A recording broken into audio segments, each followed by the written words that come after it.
जय श्री राधे। मैं आचार्य प्रसून कौशल, astrologer and motivational speaker. हमारे यूट्यूब चैनल में आप सभी का स्वागत है।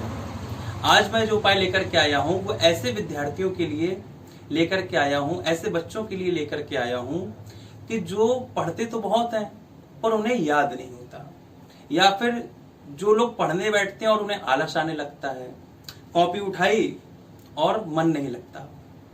पढ़ाई की इच्छा तो होती है पर पढ़ने बैठते हैं मन नहीं लगता। ऐसे लोग बहुत परेशान रहते हैं और अपने जीवन में तरक्की नहीं कर पाते, क्योंकि जब पढ़ाई में मन नहीं लगेगा, पढ़ने में आलस आएगा, पढ़ेंगे याद नहीं होगा तो जीवन में तरक्की कैसे कर पाएंगे, क्योंकि बिना पढ़ाई के तो जीवन में तरक्की होगी नहीं। इसलिए ऐसे ही विद्यार्थियों के लिए, ऐसे ही बालकों के लिए, और ये केवल बालकों के लिए नहीं, इस उपाय को बड़े भी कर सकते हैं जिनका पढ़ने में मन नहीं लगता हो, पढ़ते हुए याद नहीं होता हो। बहुत ही सुंदर सुंदर सिंपल छोटे छोटे उपाय लेकर के आया हूं, आप लोग बड़े ही ध्यान से सुनिए। पहला उपाय क्या करना है आपको कि इमली का पेड़ आपने देखा होगा, इमली के पेड़ से 22 पत्तियां तोड़ के लानी है। कितनी? 22 पत्तियां आपको तोड़ करके लानी है। उनमें से 21 पत्तियां आपको सुबह उठने के बाद सूर्य भगवान को जल देते हुए 11 पत्तियां सूर्य भगवान को चढ़ा देनी है। क्या बोलना है आपको? ओम भास्कराय नमः, ओम भास्कराय नमः, ओम भास्कराय नमः। इस मंत्र को बोलते हुए आपको 11 पत्तियां चढ़ा देनी है। अब जो 11 पत्तियां बची हैं उनको क्या करना है? उनको जो आप अध्ययन करते हैं ऐसी अपनी किसी किताब या पुस्तक में उन 11 पत्तियों को रख लेना है। इस उपाय को करने के बाद मैं आपको बताना चाहता हूं, निश्चित ही आपका पढ़ाई में मन लगने लगेगा। जो आपको अभी तक विषय याद नहीं हो रहा था वो आपको विषय याद होने लगेगा। अब मैं दूसरा उपाय बताने जा रहा हूं। प्रत्येक बुधवार को गणेश जी के मंदिर में जाना है। देखिए, गणेश जी ही बुद्धि के दाता हैं, गणेश जी ही बुद्धि देते हैं, और गणेश जी की कृपा आपके ऊपर हो जाएगी, आपकी बुद्धि इतनी अच्छी हो जाएगी कि आप जो भी कुछ पढ़ेंगे आपको याद होने लगेगा। इसलिए आपको गणेश जी के मंदिर में बुधवार को जाना है। 11 या 21 मूंग के लड्डू बना करके, ध्यान रखिए मूंग के लड्डू ही बना के ले जाने, बेसन के लड्डू नहीं बनाने, मूंग के लड्डू बना करके ले जाना है।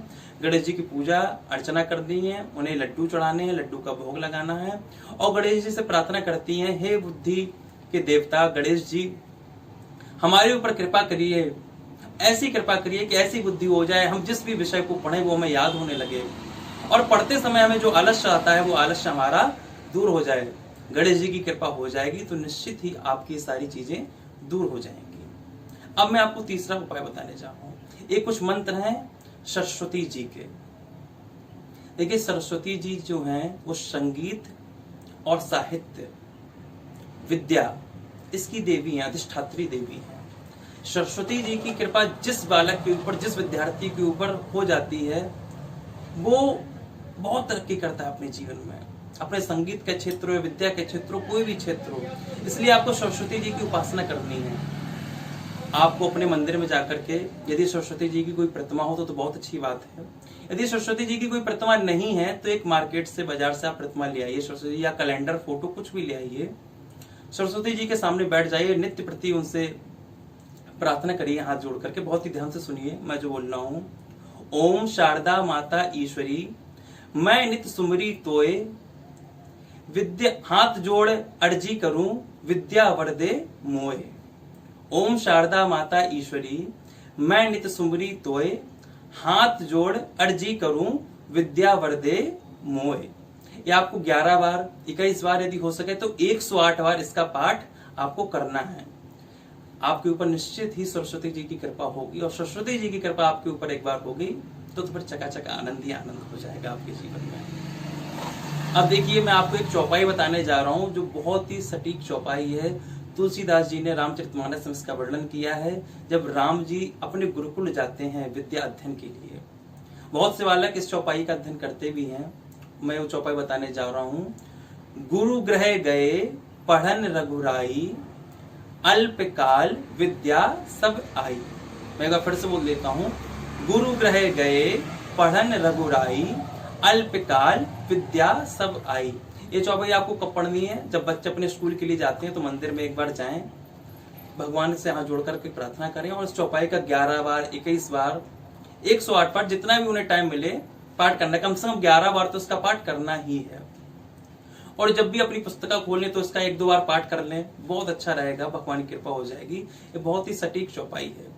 अब मैं आपको एक मंत्र बताने जा रहा हूँ जो बहुत ही सुंदर मंत्र है। इस मंत्र को यदि आप करेंगे तो निश्चित ही सरस्वती जी की कृपा आपके ऊपर अवश्य ही होगी। बहुत ही ध्यान से सुनिए, मंत्र क्या है।